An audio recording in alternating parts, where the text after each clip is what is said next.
Good morning everyone and welcome back to my channel English Literature. We have talked about Shakespeare sonnet number 15 and today we are going to discuss Shakespeare sonnet number 16. Now, continuing the thought of the previous sonnet, the poet argues that procreation is a mightier way than poetry for the young man to stay alive, since the poet's pen cannot present him as a living being. Now, if we find that Shakespeare sonnet number 15, if we keep these two sonnets side by side, sonnet 15 and sonnet number 16, you'll find that what he says in sonnet 15, he negates in sonnet 16. Sorry. Poet persona goes on suggesting multiple ways to beat the transitory nature of human youth and beauty. And in this process, sometimes he is glorifying his verse, the power of verse over time.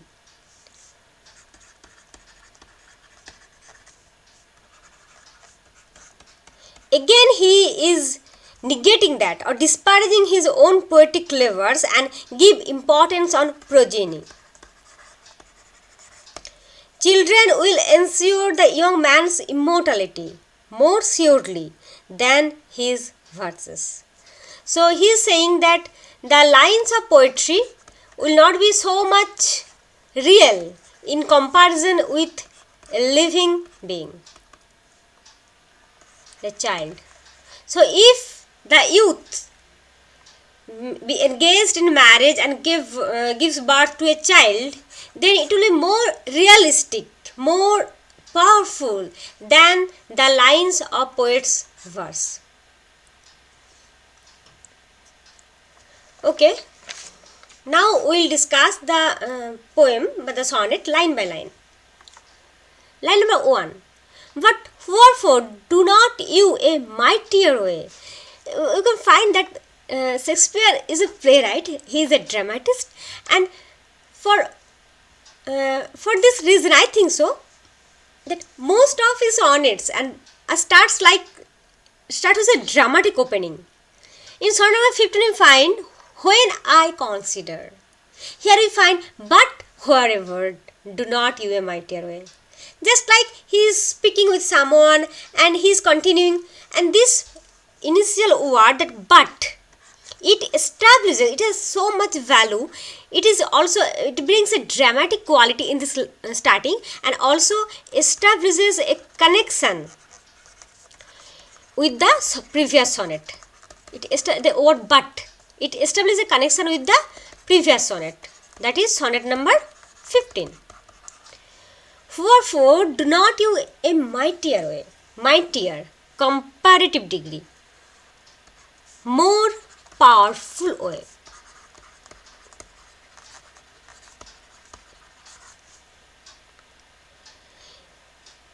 In sonnet number 15, in the couplet we find the line, then all in o'er with time for love of you, as he takes from you, I engraft you new.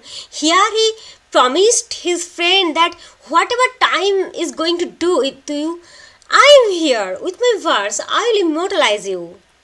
But what he promises, now he is telling no, it is not the way.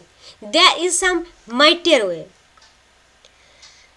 That mightier way than the comparison between engrafting.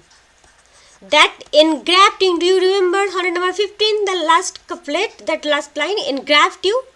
And that engrafting that he promised in sonnet number 15 is not the mightier way. He found the mightier way, that is progeny, procreation. So what is the mightier way? Procreation is the mightier way than engrafting. So you understand my point? Procreation will renew the young man's image more accurately and powerfully than the lines of poem describing his beauty and youth. Okay, note down this line because this line is the gist of the poem. gist of this sonnet, that procreation will renew. The poem, the sonnet, is based on this thought that procreation is more powerful, mightier than the process of writing poetry, and then in this way making him immortalize. That is not so powerful. Poet himself is negating his previous idea and giving importance on procreation.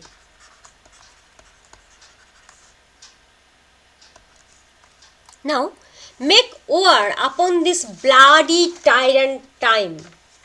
So, time is again personified. It is called bloody. The time was in decay, in debate, and now the time is bloody tyrant time.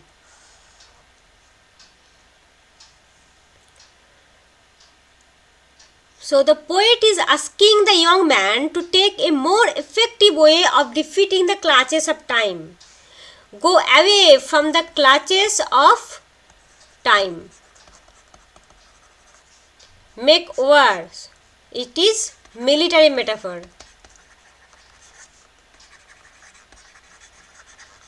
Time is here personified. Time is here personified as bloody tyrant.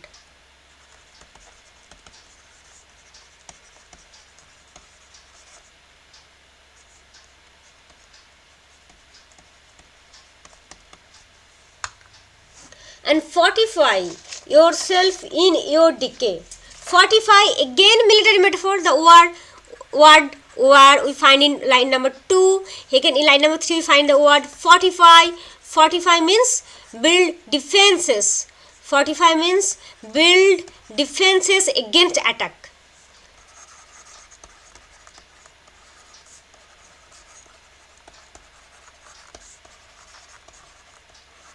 So fortify yourself, in this word we again find the military metaphor that was started in the previous line is again reinforced through the word fortify. It started from the second line and continued with the idea of building fortification. To fortify, here fort is meant for secure. It stands is a symbol of security and strength. So in your decay means as you grow old.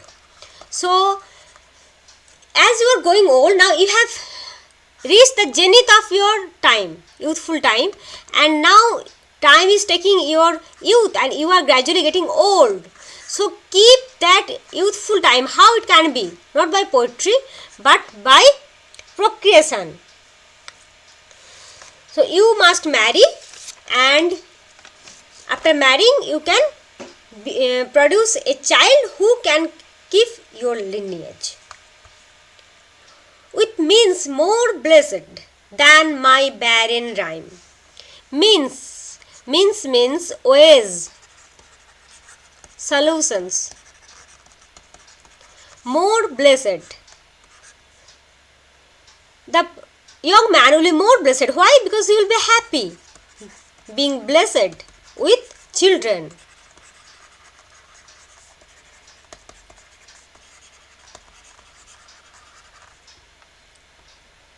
The poet speaker is suggesting a way that is more blessed. A way that is mightier. That was previous line I find, that is mightier. Now it is more blessed. So many points he is adding in favor of progeny. More blessed, mightier, all these points he is adding in favor of progeny. So marriage, that is marriage. So what is the way? That means, what is that means? That means is marriage, progeny, procreation.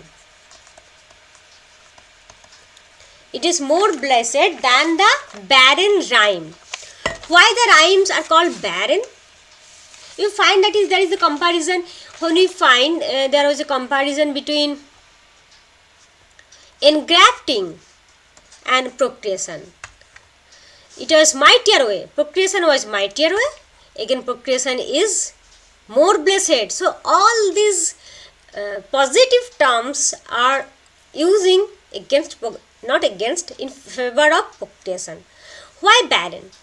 Barren is not in the sense it is uninventive or futile, but it in the sense that it is fruitless verse, as it cannot bear any progeny. It cannot do something miraculous like that a marriage can do. Whereas marriage offers bliss, happiness in addition to child, a child is just a perfect semblance of the man. So in this way, his youth will be preserved in his seed, that is his child. Youth will be preserved. But lines of poetry cannot generate. Lines of poetry cannot. I am writing these lines for you. I can just tell and go away. But I am writing these lines for you so that you can take note of these lines. And you can note down them in your seat so you can read them again and again. Otherwise I will go telling and then you will forget. So that's why it will be helpful for you to hear and write, and it will be more helpful to see and write, though my handwriting is not so good, I know. Lines of poetry cannot procreate, but the means that more blessed, that is marriage, can.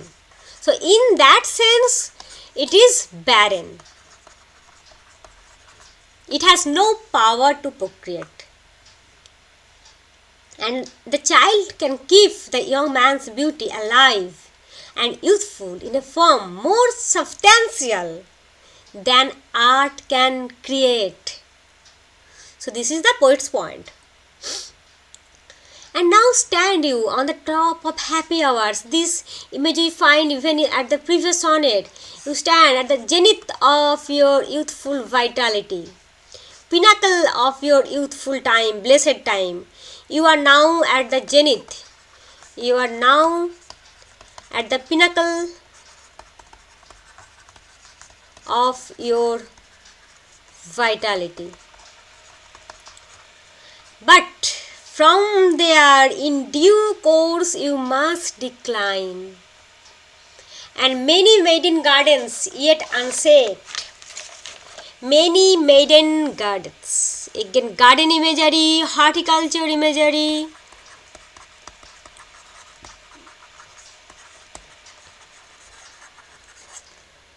Maiden gardens refer to virgins. They are yet unset, means unplanted. They have not given birth to any child yet. Unseeded, that is unset. Maiden gardens refer to the unmarried girl, the virgins, and sexual intercourse is hinted in this line. So the author is giving importance and progeny. And you find that gardening is a conventional image for fathering children. Keep this point.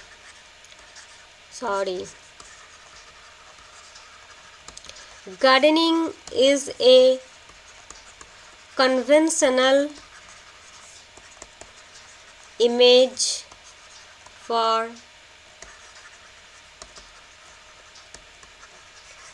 fathering children. Gardening is a conventional image for fathering children. With virtuous wish would bear your living flowers. With virtuous wish would bear your living flowers. Virtuous wish. Virtuous wish here refers to, that is morally right. Would bear your living flowers. Now, living flowers. Living flowers means the children.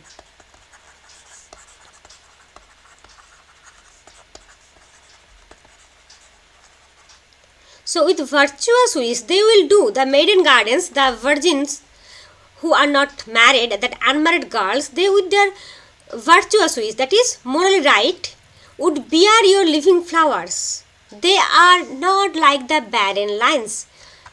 So we find the line where we find the barren rhyme. So there is the contrast is brought with barren rhyme versus living flowers. Barren rhyme versus living flowers. The garden image is continue. Living flowers are in contrast with barren rhymes. Much liker than your painted counterfeit. Painted counterfeit. What does it mean? It means portrait. Artificial image. Your children will resemble. Okay, take the note. Your children will resemble you more closely than any other imagery set up by poet or painter. Okay, a painter might draw a picture of you. Suppose a painter, like the picture of Dorian Gray, Oscar Wilde. So painter draw a picture of you and try to keep your youthful vitality. It doesn't seem like youthful vitality. Okay. I wish I will be a better painter. A painter might paint a picture or a poet might write verse. So whatever it is, a painting or a poem, they cannot prove or capture your beauty or your youth or your truthful nature than your children. It will be more, your children will be more truthful presentation of you in reality than painting or words. So shoot the lines of life, that life repair. What beautiful line. Alliteration, line, life, life. Alliteration. Your life will be repaired by your descendants. This lines means your life will be repaired by your descendants. Repair. What does it mean? Repair means here restore, replicate, you can say also, renew. So your children, your progeny, your descendant, they will renew you to life by producing your replica.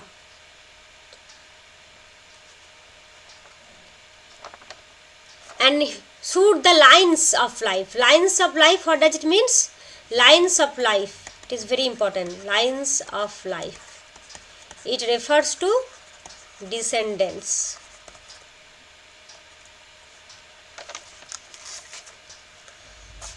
Which this time's pencil or my pupil pen?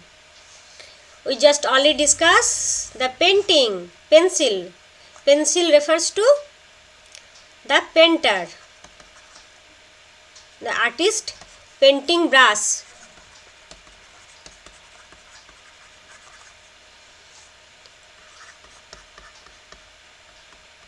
Okay, you have to, I am apologizing and you have to consider me because I cannot draw more better than that.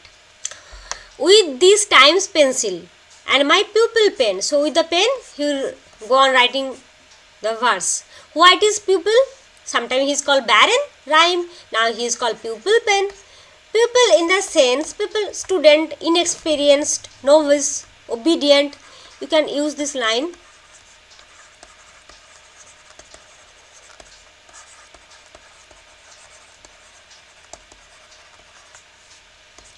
Apprentice,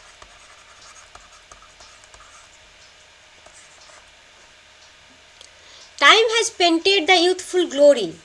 The poet, in his inexperienced or obedient pen, wanted to hold that youthful glory. That is not possible.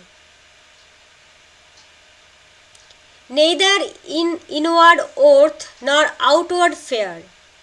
Neither in inward worth nor outward fair. Inward worth means hidden qualities. Outward fair means external appearances.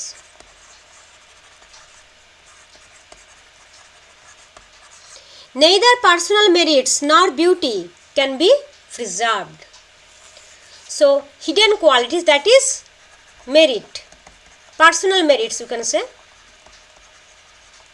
or outward fair means beauty.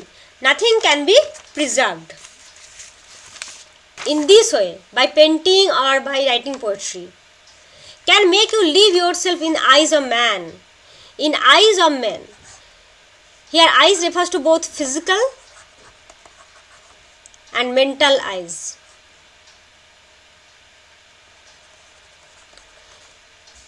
In that eyes of man you cannot live your merit and your beauty. Nothing can be captured. So what you should do? To give away yourself, keep yourself till there is again contrasting ideas are juxtaposed. Give yourself away. You give yourself away and then you yourself still. It is totally opposite things. And how one person who can give yourself then can gain herself, then can gain himself. So, give yourself means give yourself in marriage. You must give yourself in marriage. Then you can sustain your identity. In this way, you can sustain your identity in a stable condition. That refers to stable condition, that is still, the word still. So, if you give yourself in marriage, then you can sustain your identity in your stable condition. And you must live drawn by your own sweet skill. What is your own sweet skill? The own sweet skill refers to the skill of love making. Skill of love making. You will go on living and you yourself will be the artist who draws the portrait of yourself by marrying. Neither beauty nor personal merit can endure or last long. Only his own skill in lovemaking can continue his line.